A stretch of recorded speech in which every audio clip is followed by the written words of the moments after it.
জান্নাতের নদীর মধ্যে যে মাছগুলো আছে, কই মাছ দেখবেন জান্নাতি কই মাছ। আপনাকে বলবে এ জান্নাতি দুলাভাই, আমি তো আল্লাহ পাক রব্বুল আলামিনের একটা নিয়ামত, আমাকে আপনি পান করবেন। জান্নাতি বান্দা, ইমানদার বান্দা তো এত সুন্দর মাছ দেখে আর লোভ সামলাতে পারবে না, বলে হা হা আমি আপনাকে পান করব। তখন ওই মাছ এত সুন্দর হয়ে বুনা হয়ে ওই বান্দার মুখের সামনে চলে আসে। জোরে বলেন না সুবহানাল্লাহ। এরে আল্লাহর গোলাম, তখন বান্দা নিয়ামত পাইয়া এত সুন্দর করে খাইয়া তখন কাঁটাগুলা ফালায়, ওই কাঁটাগুলো একসাথে হওয়ার পর কি সুন্দর নাচতে নাচতে আবার কই মাছ হয়ে ওই জান্নাতি তলদেশের মধ্যে যে নদী আছে, বরকতময় নদীর মধ্যে চলে যায়। আওয়াজ দিয়ে বলেন না আল্লাহু আকবার। তখন জান্নাতি বান্দা কষ্ট করে, তোমাকে না একটু আগে আমি পান করলাম, এখন তুমি আবার আগের মতন মাছ হয়ে গেছো। কই মাছ ডাক দিয়ে বলবে, ও জান্নাতি মেহমান, এটাই তো আমার রব্বে কাবার লীলা খেলা। তুমি দুনিয়াতে কষ্ট করছো, আল্লাহ তো লিখে রাখছে, আল্লাহ লিখে রাখছে। তুমি দুনিয়াতে কষ্ট করো নাই, আল্লাহ লিখে রাখছে। কিন্তু তোমার কষ্টটা খুব মেহনতুল্লাহ কষ্ট ছিল, খুব ইমানি কষ্ট ছিল, খুব নামাজি কষ্ট ছিল। নিজে নামাজ পড়ছ, নিজে আমল করছ, গীবত করো নাই, মিথ্যা বলো নাই, মেয়েকে নামাজি বানাইছ, ছেলেকে নামাজি বানাইছ, বউকে নামাজি বানাইছ, পরিবারকে নামাজি বানাইছ। কাউকে মিথ্যা শিখাও নাই, কাউকে গীবতে শিখাও না, কোথাও মারামারি লাগাও না। আল্লাহ পাক রব্বুল আলামিন খোদার কসম করে বলি, এই ধরনের বান্দাদের জন্য আল্লাহর জান্নাত অপেক্ষা করতেছে। একটা উদাহরণ দিই আপনাদেরকে, আল্লাহর রাস্তে কেউ এটা কোনো খারাপ ভাইবেন না। আমি আল্লাহর কোরআনটা হাতে নিয়ে বসে আমি আসলে এটা টার্গেট করে বলি না। ধরেন এখন মিলন ভাই আসলো, মিলন ভাই এখানে মিলন ভাইয়ের কি কি স্লোগান দিয়ে আনে, এই মিলন ভাইয়ের আগে একটা মিলন ভাইয়ের বাদ দিলাম, তো না মগায় আসলো, মগা, হ্যাঁ, বা যে কোনো একটা নেতা আসলো এই মাহফিলের মধ্যে, স্লোগান দিয়ে আনলো যে এই নেতার আগমন, ওই নেতার আগমন, এটা আনে না? এরে আল্লাহর গোলাম, ওই নেতারতে বড় সম্মানিত তুমি, ওই নেতারতে বড় সম্মানিত তুমি জান্নাতের মধ্যে। যখন তুমি জান্নাতের সামনে যাইবা, আমার উস্তাদ মাওলানা হারাম সাহেব বসে এখানে, রে আল্লাহর গোলাম, জান্নাতের ফেরেশতারা তোমাকে বলবে আহলান সাহলান, আসো জান্নাতে, তোমার স্বাগতম, আসো। আর বেটা কি এদের মধ্যে আগমন বেড়া করল বেড়া, মেন আগমন তো জান্নাতের মধ্যে অপেক্ষা করতেছে, ঠিক নেই? আল্লাহ পাক রব্বুল আলামিন আমাদের সকলকে কবুল করুন, সকল বলুন আমিন। এরে আল্লাহর গোলাম, জান্নাতের সামনে দিয়ে যখন তুমি হাঁটবা, তোমার সামনে দিয়ে যদি কোন একটা দামি পাখি উড়ে যায়, ওই পাখিরা তুমি দুনিয়াতে খাওয়ার শক্তছো, কিন্তু টাকার অভাবে খাইতে পারো নাই। এর আল্লাহর গোলাম, কিন্তু তুমি গরিব ছিলে, কিন্তু তোমার অন্তর কিন্তু খুব মজবুত ছিল, তোমার ঈমান খুব মজবুত ছিল। দেখেন মাঝে মাঝে অনেক বান্দা একটা দামি একটা কিছু মানে অপেক্ষা করে যে আল্লাহ যদি আমাকে এই জিনিসটা খাওয়াইতো, কিন্তু এই জিনিসটা তো বান্দার জন্য আল্লাহ দুনিয়াতে লিখে রাখেন নাই। আল্লাহ ওই বান্দাকে পরীক্ষা করে, ওই বান্দা যেন আল্লাহর পরীক্ষায় ফাঁস হয়নি, আল্লাহ পাক রব্বুল আলামিন এই বান্দার জন্য এই জিনিসটা জান্নাতে একটার জায়গায় দুইটা লিখে রাখে। আওয়াজ দিয়ে পড়েন না আল্লাহু আকবার।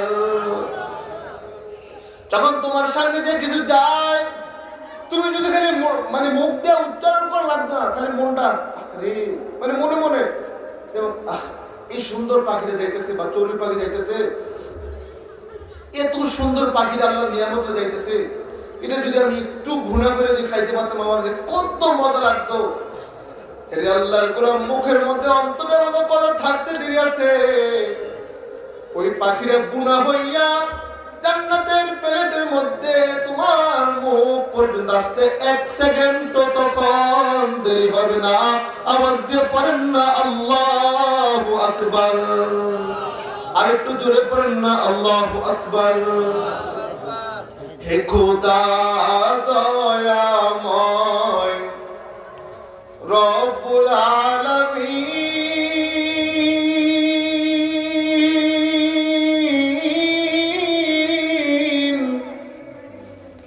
জীবনে মরণে ভয় কি হবে সেদিন। হে খোদা, পড়েন না, হে খোদা দয়াময় রব্বুল আলামিন, জীবনে মরণে ভয় কি হবে সেদিন। হে খোদা। ও ভাইরা, একটু কি আপনি ভাবছেন আপনার আমার জীবন থেকে, কারো জীবন থেকে 50 বছর পার হয়ে যাইতেছে, 40 বছর পার হয়ে যাইতেছে, 60 বছর পার হয়ে যাইতেছে, কিন্তু তুমি তো তোমার জীবনের হিসাবটা একবারও করলো না। কিন্তু তুমি তো এটাও জানো না তোমার জন্য আজরাইল এভাবে বর্ডার গার্ডের সৈন্যরা যেভাবে পিস্তল তাক করে থাকে না, এই যে শত্রুদের দিকে এভাবে আজরাইল আমার আপনার রূহ নেওয়ার জন্য এভাবে তাক করে আছে। আপনার জীবনের 40 বছরের জিন্দেগি শেষ, 50, 60, 70 শেষ, কিন্তু আপনার জীবনটা এখনো পরিবর্তন হইল না। ও ভাই, আপনি কেন গীবত করেন? আপনি কেন গীবত করে অন্য জনের সমালোচনা করেন? কি জবাব দিবেন আল্লাহর কাছে? মালিক যদি বলে যে আমি আল্লাহ হাসরের ময়দানে তোর বিচার নেব, তখন তোর সমস্ত হিসাব নেব, তখন আল্লাহর কাছে কি জবাব দিবেন বলেন? প্রিয় ভাইয়েরা আমার, আল্লাহর কাছে কোনো হিসাব দিতে পারবেন না। আল্লাহর কাছে যদি একটা হিসাব দিতে পারেন, এর হিসাবের নাম হলো নামাজ। যদি নামাজ যদি আমি আপনি পড়ি, আমার বিবিকে আপনার বিবিকে পড়াই, নামাজের দাওয়াত সকলকে দেই, এটার জন্য আল্লাহর কাছে হিসাব দিতে পারবো। যেমন আল্লাহ রাসূল সাল্লাল্লাহু আলাইহি ওয়াসাল্লাম বলেন, আউয়াল মা ইউহাসাবু বিহিল আবদু ইয়াউমাল কিয়ামাতিস সালাহ। আল্লাহ রাসূল সাল্লাল্লাহু আলাইহি ওয়াসাল্লাম বলেন, কিয়ামতের মাঠে সর্বপ্রথম নামাজের হিসাব লইবে। এর আল্লাহর গোলাম আল্লাহ যদি ডাক দিয়ে বলে, আব্দুর রহমান, আমি আল্লাহ এনে তোকে 80 বছরের জিন্দেগি দিলাম, 80 বছরে তোকে কত দামি দামি গজার মাছ খাওয়াইছি, ওই সুয়ারের মাহফিলে তখন টাটকা টাটকা মহিষের গোশত তাবার খাওয়াইছি। এর আল্লাহর গোলাম কত দামি দামি ইলিশ মাছ খাওয়াইছি, এই 80 বছরের জিন্দেগির হিসাব দে। 80 বছর বাদ দেন, 70, 60, 50, 40 বাদ দেন, আপনার আমি তো মাত্র একদিনের হিসাব দিতে আমি বান্দা, আপনি বান্দার 100 ঘন্টা থোত করবো, ঠিক কিনা বলেন? ও ভাই, আপনারা মনে করেন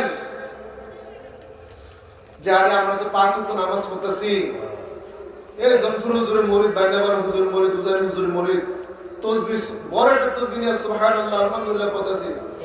আপনারা তো মেয়ের খেলা বুঝেন না ভাই। আল্লাহি, আল্লাহর কসম, দুনিয়ার সিস্টেমে আপনারা চলতেছি, আমি আপনারা চলতেছি। যদি আখিরাতের যদি কোনো একটা সিস্টেম যদি আপনাদের চোখে পড়তো, মনে করেন যে কোরআন শরীফে কি কোনো জাহান্নামের কোনো কথা নাই? আসেনি? হয়তো কোরআন কি সবাই মানেন না? তো মানতেছেন, কোরআনের ভিতরে জাহান্নামের আদর্শ তো আছে, কিন্তু আপনারা চোখে দেখেন না, তার জন্য মানতেছেন না।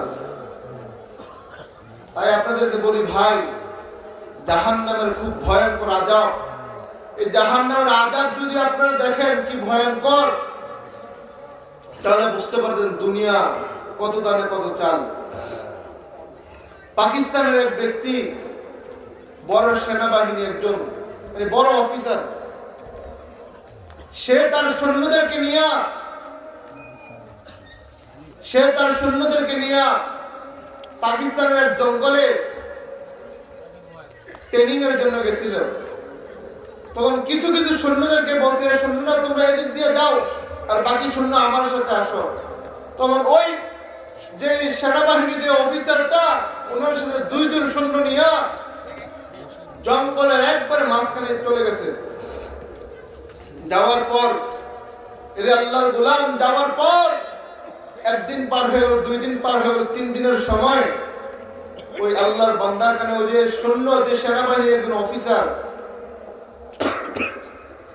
ওই অফিসারের কানে একটা ভয়ঙ্কর কান্না বেশি আসতেছে। তখন আসার পর ওই সেনাবাহিনী কোনো মূল্যায়ন করলো না, কে জানি কে কান্দে বা কোনো সমস্যা। 2য় দিন যখন হয়েছে তারপরে কোনো মূল্যায়ন দিল, কোনো দাম দিল। 3য় দিন যখন হয়েছে তখন গেছে সেনাবাহিনী।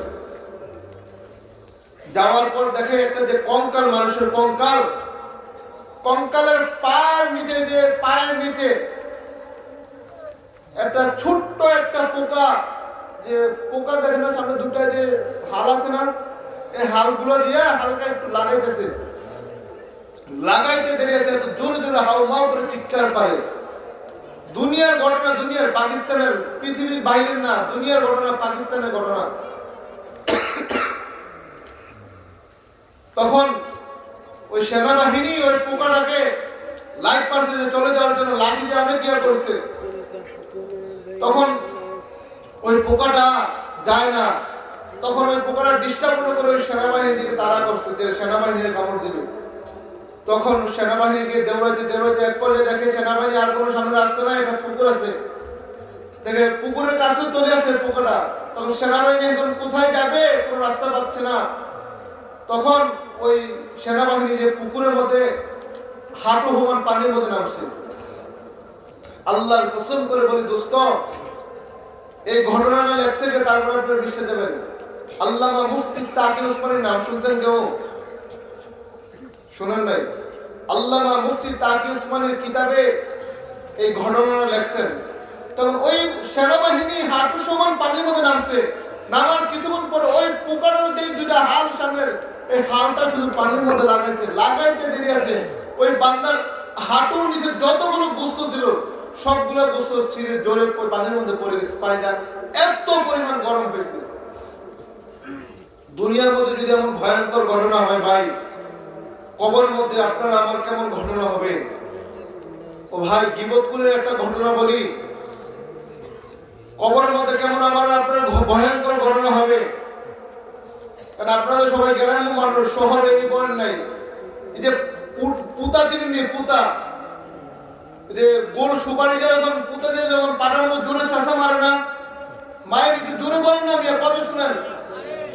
তখন পুতা দিয়ে যখন পাটার মধ্যে সুপারি রাখে জোরে শাসা মারে না, তখন ওই কিছু বেঈমান বান্দাদেরকে ফেরেশতারা বুকের উপর চাপ দিয়ে বসে। এই সুপারি যে যেমনি মানে শেষটা যখন সুপারির উপরে যখন শেষটা পরে, সুপারির সিটটা যেন চারদিক দিয়া অনেক দিকে সিটে যায়, সেম এভাবে ফেরেশতারা ওই বান্দার বুকের উপর বসে এমন জোরে বান্দার মাথার মধ্যে আঘাত করে, ওই বান্দার মাথা না 1 খণ্ড না 2 খণ্ড না, কয়েক খণ্ড হয়ে চতুর্দিকে সিটে যায়।